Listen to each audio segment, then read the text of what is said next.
होगा पिछला जो प्रोग्राम था, मैंने एक बात कही थी, आपको याद होगा, मैंने चुनौती देके एक बात कही थी, जो विश्वासघात कर गए जेजेपी वाले, उनको चुनौती दी थी कि आपने विश्वासघात किया जनता के साथ, अगले चुनाव में हरियाणा की किसी विधानसभा सीट से आपकी जमानत नहीं बचेगी। मैंने कहा था कि नहीं किया था, नहीं बताया। आज भी मैं इनको बीजेपी वालों को कहना चाहता हूँ, एक चुनौती उनको दी थी, इनको भी कहना चाहता हूँ, आप हिसाब नहीं दोगे जनता को। जनता, ये हरियाणा है, ये हरियाणा है प्रधान। समझौते पे सरकार बनी, आपको पता है, लोगों के साथ विश्वासघात करके सरकार बनी, 51 बुढ़ापा पेंशन का धोखा देकर ये सरकार बनी। और जब गठबंधन टूटा, समझौते से समझौता तोड़ा है, जो मैंने कहा था सिरसा के अंदर, आपने सुना होगा, इन्होंने समझौते से समझौता तोड़ा, और समझौता तोड़ने के बाद आपने देखा होगा, बीजेपी वाले कह रहे हैं दुष्यंत चौटाला के घोटालों की जांच कराएंगे, और दुष्यंत चौटाला कह रहे हैं बीजेपी के घोटालों के इलाज बताएंगे। बताओ, दोनों मिलकर जुट गए। देश के संविधान के रक्षक दीपेंद्र हुड्डा जी का आमंत्रित करता हूं। दीपेंद्र हुड्डा, दीपेंद्र हुड्डा,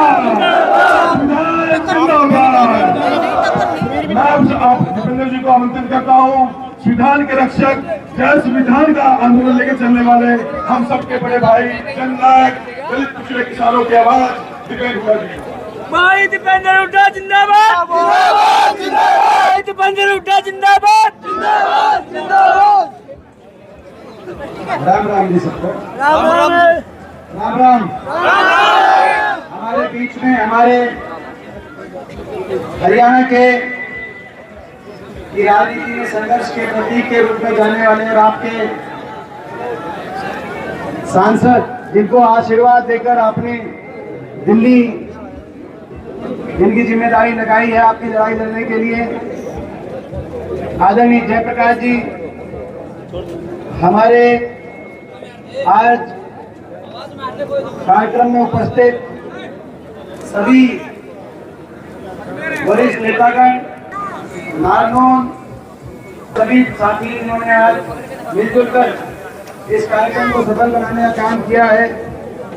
हमारे उससे पहले हमारे जो विमान संचालन कर रहे थे, जो एआईसीसी के सेक्रेटरी हैं, सचिव हैं एआईसीसी के प्रदीप नरवाल जी, हमारे प्रोफेसर राम भगत शर्मा जी, भाई जसी पेटवार जी, डॉक्टर कुलवंत मोर जी, भाई दिनेश शरान जी, सुखबीर संधू जी, हमारे भाई प्रोफेसर आरपी मोर जी, रंजीत चौहान जी, सचिव चेयरमैन जी, कमलेश शरान जी, धर्मवीर गोयल जी, हमारे विशेष तौर से हमारे बीच में पहुंची सभी का नाम है, भाई सुरेंद्र पंगाल जी, सुरेश झांडा जी, संतू साहब, नरेश सेलवाल जी हमारे विधायक जी, सोमवीर शिवराम जी हमारे विधायक जी, राहुल मक्कड़ जी, भाई वजीर जी, शेख भाई हमारे तेजवीर पुनिया जी, जयवीर खांडा जी, राहुल मक्कड़ जी, भाई बलराम दांगी जी, अमन जी, अमन डॉक्टर जी, सभी,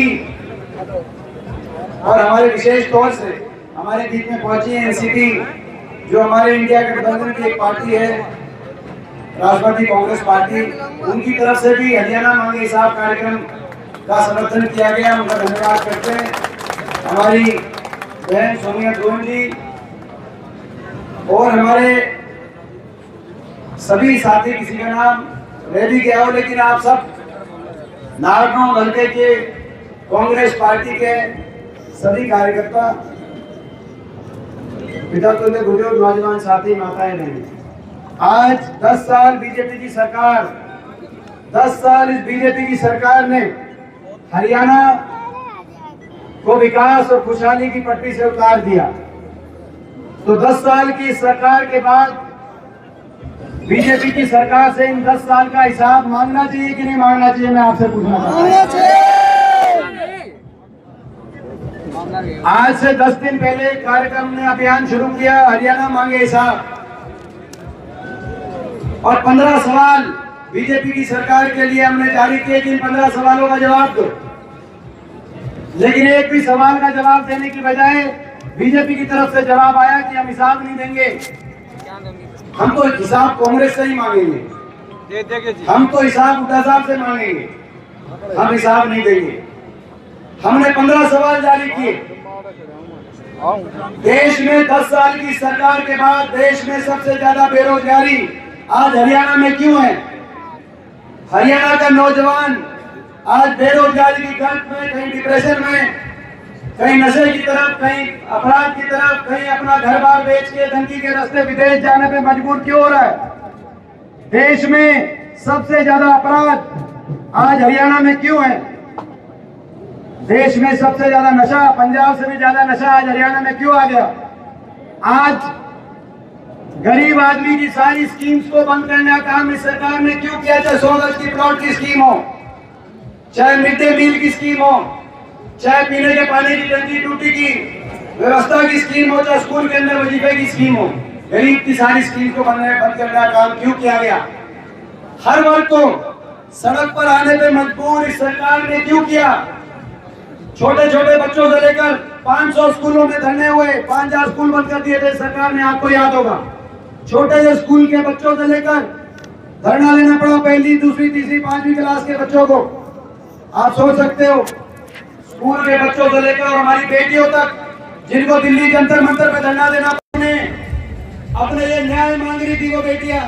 क्या कसूर था उन बेटियों का, उन खिलाड़ी बेटियों का, ओलंपिक में हमारा शान बढ़ाने वाली उन बेटियों का? केवल ये कह रही थी कि हमें न्याय दो, लेकिन क्योंकि आरोपी भाजपा के सांसद थे, FIR तक दर्ज नहीं हुई जब तक सुप्रीम कोर्ट ने नहीं कहा, उनको दिल्ली की सड़कों पर घसीटने का काम किया गया। स्कूल के बच्चों से लेकर बेटियों तक, किसान एक साथ तक धरने में बैठे, 750 किसानों की जान की कुर्बानी हुई।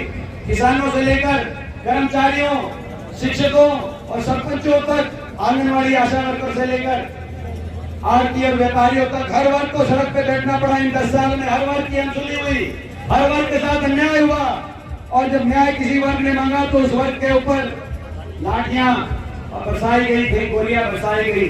ऐसी अन्यायी सरकार हरियाणा में क्यों? हर वर्ग को पोर्टलों में, आईडीओ में, कहीं प्रॉपर्टी आईडी, कहीं पहचान पत्र, कहीं पोर्टल। गरीब आदमी को तो सुविधा उसके घर जाके देनी चाहिए, लेकिन गरीब आदमी को उलझा दिया, कागजों में और लाइनों में खड़ा कर दिया इस सरकार ने। गुजरात में ये पोर्टल और आईडी नहीं है, तो हरियाणा के अंदर ये पोर्टल आईडी क्यों लागू हुए? और क्यों लूट के खा गए? इतना बड़ा भ्रष्टाचार, एक के बाद एक 50 घोटाले इस सरकार में, हजारों करोड़ के घोटाले, और इतने घोटाले कि बीजेपी जेजेपी की जो सरकार बनी, ये जो सरकार बनी, ये घोटालों के और भ्रष्टाचार के समझौते पे सरकार बनी। आपको पता है, लोगों के साथ विश्वासघात करके सरकार बनी। 51 बुढ़ापा पेंशन का धोखा देकर ये सरकार बनी, और जब गठबंधन टूटा, समझौते से समझौता तोड़ा है, जो मैंने कहा था सिरसा के अंदर, आपने सुना होगा। इन्होंने समझौते से समझौता तोड़ा, और समझौता तोड़ने के बाद आपने देखा होगा, बीजेपी वाले कह रहे हैं दुष्यंत चौटाला के घोटालों की जांच कराएंगे, और दुष्यंत चौटाला कह रहे हैं बीजेपी के घोटालों के राज बताएंगे।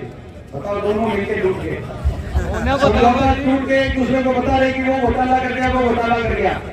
आज ऐसी स्थिति बन गई। ये हम सवाल पूछ रहे हैं, ये सवाल पूछ रहे सरकार से। मैं पूछना चाहता हूँ, ये सरकार से सवाल पूछने चाहिए कि नहीं चाहिए? मैं आपसे पूछना चाहता हूँ। अग्निवीर योजना ले आए, कौशल निगम ले आए, एससी समाज और ओबीसी समाज के बाबा साहब के संविधान में जो हक मिले थे, सरकारी नौकरी का, सरकारी नौकरी में आरक्षण के हक को समाप्त करने का काम किया। कच्ची नौकरी हरियाणा के नौजवान को देकर शोषण करने का काम किया। 5 साल में केवल 10,000 पक्की भर्ती, और उन 10,000 में भी ज्यादातर हरियाणा के बाहर के नौजवान लगे। बाकी तो सीटी में उलझा दिया, भर्ती घोटालों में उलझा दिया, पेपर लीक घोटालों में उलझा दिया, और यह सरकारी पद समाप्त कर दिए। 2 लाख सरकारी पद ही समाप्त कर दिए। एससी समाज और ओबीसी समाज के अधिकारों को छीनने का काम किया। लेकिन जब से हमने अभियान शुरू किया है, बीजेपी वाले कह रहे हैं हम हिसाब नहीं देंगे, कह रहे हम तो हिसाब मांगेंगे कांग्रेस से, हम हिसाब नहीं देंगे। आपने देखा होगा, जब से अभियान शुरू किया है, इनके बयान आ रहे हैं, चाहे भाजपा के मुख्यमंत्री हो, चाहे पूर्व मुख्यमंत्री हो, चाहे केंद्रीय गृह मंत्री हो, चाहे इनके इंचार्ज हो, सब आगे कह रहे हैं हिसाब नहीं देंगे। मैं भाजपा वालों को बताना चाहता हूं, तो दिल्ली से आगे कह रहे हैं कि हिसाब नहीं देंगे। ये भाई ये अपने होल्डिंग नीचे कर दो।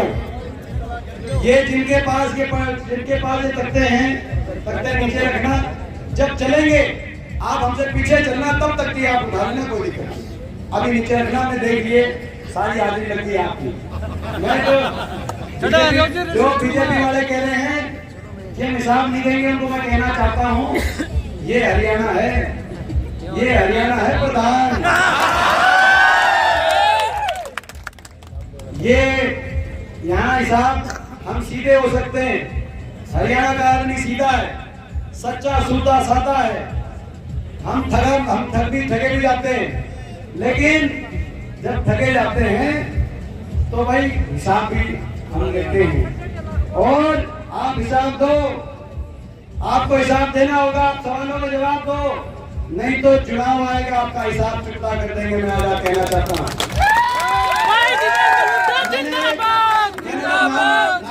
आपको याद होगा पिछला जो प्रोग्राम था, मैंने एक बात कही थी, आपको याद होगा, मैंने चुनौती देके एक बात कही थी। जो विश्वासघात कर गए जेजेपी वाले, उनको चुनौती दी थी कि आपने विश्वासघात किया जनता के साथ। अगले चुनाव में हरियाणा की किसी विधानसभा सीट से आपकी जमानत नहीं बचेगी। मैंने कहा था कि नहीं किया था, नहीं बताया। आज मैं इनको बीजेपी वालों को कहना चाहता हूँ, एक चुनौती उनको दी थी, इनको भी कहना चाहता हूँ, आप हिसाब नहीं दोगे जनता को, जनता हिसाब चुकता करेगी। जनता ये हिसाब देगी। हरियाणा की जनता, लोकसभा चुनाव में हरियाणा की जनता ने बीजेपी को किया हाफ, विधानसभा चुनाव में कर देंगे बीजेपी को साफ। ये हिसाब इनको देना पड़ेगा। मैं अभी हम चलेंगे, ज्यादा लंबी बात ना करते हुए, क्योंकि अभी भाषण का